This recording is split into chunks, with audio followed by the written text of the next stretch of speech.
আসসালামু আলাইকুম ভিউয়ার্স, আশা করি সবাই ভালো আছেন। আপনাদের দোয়ায় আমিও ভালো আছি।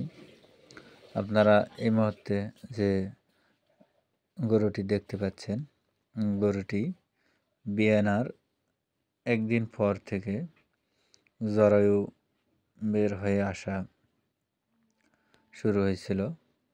জরায়ু বের হওয়ার পর থেকে এখন পর্যন্ত প্রায় 28 দিন হয়ে গেল। তো 2 থেকে 3 বার জরায়ু বের হয়ে চলে আসছে। প্রথমবারে জরায়ু বের হয়ে আসার পরে সেলাই দিছে, দেওয়ার পর আবারও জরায়ু বের হয়ে চলে আসছিল। তো আপনারা যে জায়গাটি দেখতে পাচ্ছেন সেলাই দেওয়া আছে এবং 2 থেকে 3 বার এই যে দেখেন সেলাই করা আছে, জায়গাটা ফুলে উঠে আছে। তো আবারও বের হওয়ার পরে আমাকে ডাকে গরুওয়ালা, তারপর আমি আবার চিকিৎসা দিই। এখন কি অবস্থা গরুর আমরা জানবো গরুওয়ালার কাছ থেকে। এই বাছুরটি হওয়ার পর থেকেই এই অবস্থা আর কি।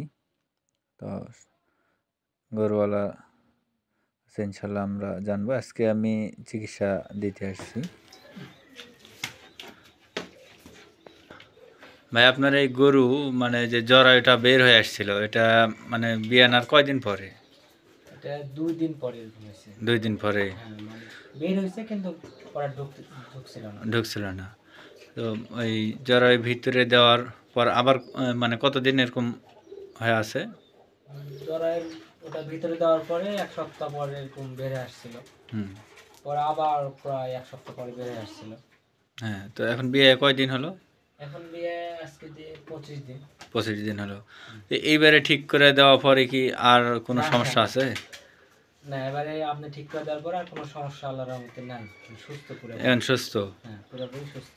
এখনো তো চিকিৎসা শেষ হয়নি, চলমান আছে। তো আরও হয়তো বা চিকিৎসা দেওয়ার পরে তারপরে আবার সেলাই কেটে দেওয়া লাগবে।